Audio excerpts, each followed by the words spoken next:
Hi, this is BB Ukrainian Analytics, the channel of the top news, analytics and insights from Ukraine, about Ukraine and about Russia-Ukraine's war. My name is Bogdan Butkevich, I'm a Ukrainian journalist and vlogger. Hi, and I'm Elena Vostrova, a Ukrainian vlogger. And today we start a new rubric, Russia-Ukraine War Front Analytics with Evgen Dykyi. So subscribe for our channel if you want to know the truth and insider information about Ukraine and Russia-Ukraine war.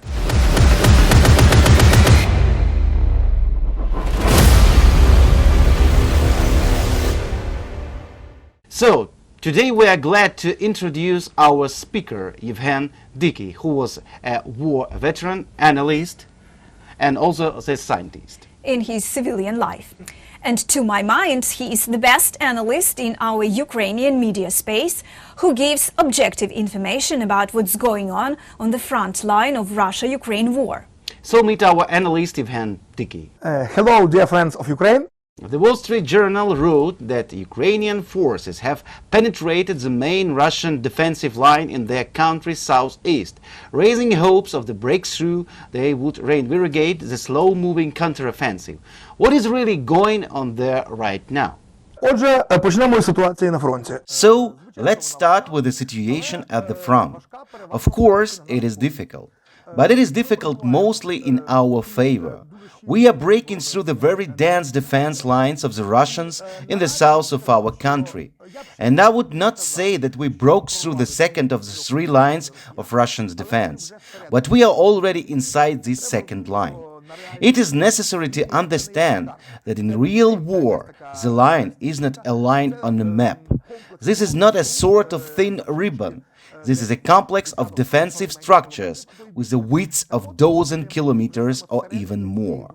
So, we are fighting right in the middle of this second line of defense of the Russians, where we passed the village of Robotyne, which remained behind us. In fact, we have already entered the second line, but when we take Bakhmut, it will be possible to say that we have passed the second line and it is behind us. At the same time, it should be expected that the third line by itself will not last long. The third line is primarily a line to support the first two, and we have already completely overcome the first, and we are now biting into the second. This does not mean that the second will be easier than the first, rather the opposite. The fact is that the both, we and the Russians, understand very well the price of the issue and the bets that are made currently there. If we pass the second line and take Bakhmut, both we and the Russians will understand that the Russians will have very little chance to hold Melitopol and Berdyansk. In fact, if we already take Bakhmut, with a probability of more than 90%, we go to the Sea of Azov. And this is a disaster for the Russians. Then, in fact, their groups split into two separate ones, one in Donbass, the other in Crimea. Crimea actually becomes an island, and this island will be very vulnerable. Let's recall what happened to the Russians group on the right bank of Kherson region, since we managed to turn this right bank into an island. The story is exactly the same with Crimea, although scaled, of course, in size. But unfortunately, not only we, but also the Russians understand this. And that's why all their reserves will be thrown to Bakhmut now and more will come.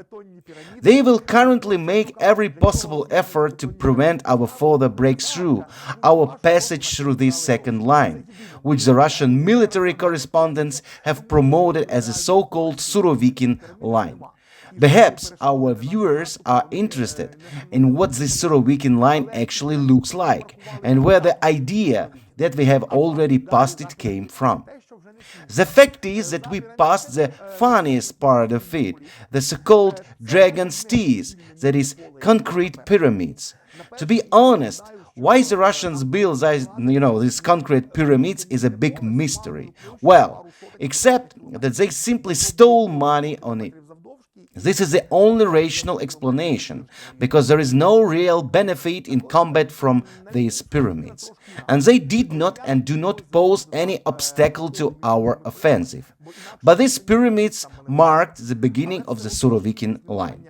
Actually, further, behind the pyramids, there is something that is no longer funny. Behind the pyramids, there are a huge number of minefields. This is not one solid minefield, as it was on the front line.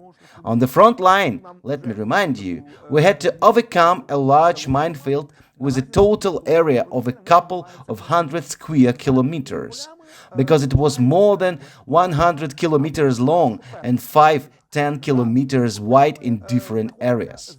Well, it's a little different on the Surovikin line. The Russians had to leave passages between minefields there, because otherwise they themselves would not be able to maneuver there. But still, such a density of mining has not been seen since the Battle of El Alamein. I will remind you that at El Alamein, the Allied troops were not able to take the mine barriers, which are very similar to the current Russian mine barriers. They had to find workarounds. Unfortunately, we currently have no workarounds. So, we have already managed to break one such minefield. We are currently making our way through the second on the Surovikin line. And behind the minefields, not the Second World War is starting, but the First World War. Behind the minefields are earth fortifications, tens of kilometers of earth trenches, which are connected to each other in a continuous labyrinth of such red holes. And after every 5-10 kilometers there are concrete bunkers. This is an exact copy of such fortifications that Europe was dug from ocean to ocean during the First World War. And unfortunately, they have to be stormed in the same way as it was during the First World War. This is supposed to be our time, the war of drones, satellites, and they all are there. But it still ends with the fact that ordinary infantrymen have to crawl or run under fire and jump into the trenches with a machine gun in a hand, and that's the only way to take them. It was during the First World War when such concepts as assault infantry, assault battalions, and assault companies appeared. Actually, they appeared precisely because it was necessary to overcome such lines like Surovikin, and unfortunately, nothing has changed in the past century. Yeah, drones are very helpful, other technologies are very helpful, but you still end up with an infantryman who has to crawl on his belly and jump into enemy trench almost hand to hand. That's why it will be very difficult there. There are a lot of Russians there, and they are very afraid that the second line of defense will be broken through because they understand that they will not be able to hold the third line. We started from the area where, in principle, the fate of this summer's offensive campaign is decided. However, the other two areas are not less hot. This is the area around Bakhmut, where our offensive actions continue and from time to time separate Russian counterattacks take place. And this in the Slobozhanщина, that is the northern part of the Ukrainian-Russian front, roughly the administrative border between the Luhansk and Kharkiv regions of Ukraine. There are very difficult battles in the area of the city of Kupyansk, and here the Russians are conducting the offensive operation. We are conducting the defense operation there, and the Russians have assembled an offensive group of approximately 100,000. Well, these 100,000 of people not only near Kupyansk itself, but along the line from the city of Svatove to the city of Kreminna. Along this line, they have approximately 100,000 forces with several hundred tanks and several hundred artillery systems, and all of this is attacking. At first, they attacked mainly the city of Liman. They have already choked there and stopped, and currently the main attack is directed at Kupyansk. On August 26, The Guardian published an article where it was written that 11 days ago, some of the most senior members of the armed forces in the NATO alliance the American Jan Christopher Cavoli and Britain's most senior military officer, Admiral Sir Tony Radakin, traveled to a secret location on the Polish-Ukraine border to meet Ukraine's chief military commander, Gen Valery Zaluzhny, for what was privately billed as a Council of War. It was no ordinary discussion. Zaluzhny brought his entire command team with him, and after that meeting, according to The Guardian, their strategy has been changed as a result of that discussion. And one insider said, "I think you can see they are focusing on the Zaporizhia front." And it was said amid reports of fresh Ukrainian attacks aimed at the city of Tokmak, an initial step towards reaching the Sea of Azov, thereby cutting the land bridge to Crimea. A few days earlier, as the New York Times reported, Zaluzhny had been urged by Milley in a telephone conference on the 10th of August, where Radakin was also dialed in, to focus on counter-offensive on one main front. Regarding the advice given to our command to focus only on the south. Well, really, the south is the most necessary for us. The south is decisive for us. But I still very much hope that the source of the information in The Guardian is wrong. I really hope that Western military commanders don't actually insist on these shifting strategies. Because what would that mean for us? Let's start with Kupyansk. For us, concentrating only on the south would mean that we have to surrender Kupyansk, Liman, and several other Ukrainian cities to the Russians. Surrender with all their population. After this population had already experienced the Russian occupation once. After that, it joyfully met the liberators from Ukraine. And now we have to leave them to the Russians again. Can you imagine what the Russians will do there? With the humanitarian disaster, it will be there. Comparing to Bucha, it will simply be a model of humanity when they return again to these people who have already endured them once and then rejoiced when they were liberated. Or we have to take several tens of thousands of civilians out of there by force. That is smaller humanitarian disaster, but in fact it is also a humanitarian disaster. Tens of thousands of refugees. And do we have to hand over the cities to the Russians? And there is one more nuance that actually decides everything. Suppose that we even decided it was worthy. Also, I don't know how it can be explained to this civilian population. There is a fundamental difference here. When you are, for example, American or British, and you fight in Iraq or Afghanistan, and when you fight on your land, and when these people, for example, in the same Liman or Kupyansk, are relatives of the soldiers who are fighting there. And it is not so easy to explain why you have to leave your old parents, who no longer move, for example, to the goodwill of Russians. But let's assume we would make such a sacrifice, let's assume. But who said them that the Russian would stop? If the Kupyansk Liman will be surrendered without a fight, that is, without losses on their part, they will simply move to Kharkiv. So then what? Should Kharkiv be surrendered? It seems to me that it is a just frivolous talk. Therefore, unfortunately, we have to divert our reserves there to the Kupyansk direction. Yes, that is the smartest thing that Russians have done in general during this summer campaign.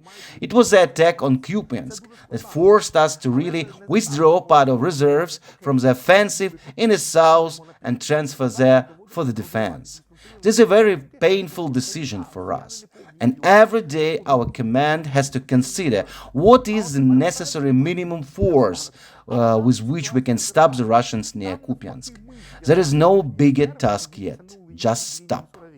And how many forces should we send to the south for the offensives to break through the Surovikin line? Every day, Zaluzhny and his generals have to consider this balance. This is a very difficult task. But it's not the same as saying, okay, we forget about the north, we're all going on south. Unfortunately, we have to really split our efforts in these two directions. Well, this war, the Russians are not complete idiots. They really made one smart move in this war. And now we return to Bakhmut. And there is a mirror situation. There, on the contrary, we tied up their reserves and pulled them away from the Surovikin line. Actually, we don't really need Bakhmut right now. Unfortunately, the city is completely destroyed. It will have to be rebuilt from scratch. And therefore, it does not matter whether we free it soon or not. But one thing is very important to us. The Russians fell into the trap of their ideology there. Their propaganda hyped the capture of Bakhmut as their greatest victory of the last year. This is actually the only Ukrainian city that they took in 2023. In general, before that, they took the last Ukrainian city in July 2022, and in May 2023 they took Bakhmut. They killed about 100,000 soldiers there. According to various estimates, from 20 to 40,000 were killed, and the rest were wounded and crippled. They were taking it for 10 months. And after that, in a few months, to give it to us, from a military point of view, it would not pose any threat to the Russians. As we surrendered Bakhmut and no disaster happened in May of this year, the Russians would not have had a disaster in the same way, but for their propaganda it would be a terrible collapse. To give up Artyomovsk, they call Bakhmut by its Soviet name, is impossible for them. They were given not a military but purely political order to stand to death in Artyomovsk. And it suits us very well. They transferred their 500,000 of soldiers of their reserves, which are currently lacking in the south, where we are breaking through their defense. And the longer we tie up their reserves there, the more chances we have to win in the south. Well, that is roughly how the general situation looks like now. That's all for today. Please write your comments right under this video. We will continue analyzing the situation on the front, and at the end of every week we will give you a brief analysis of what's going on there from Evgen Dykyi. So give us your like and subscribe for our channel, the channel, as you know, of top news, analytics and insights from Ukraine, about Russia-Ukraine war.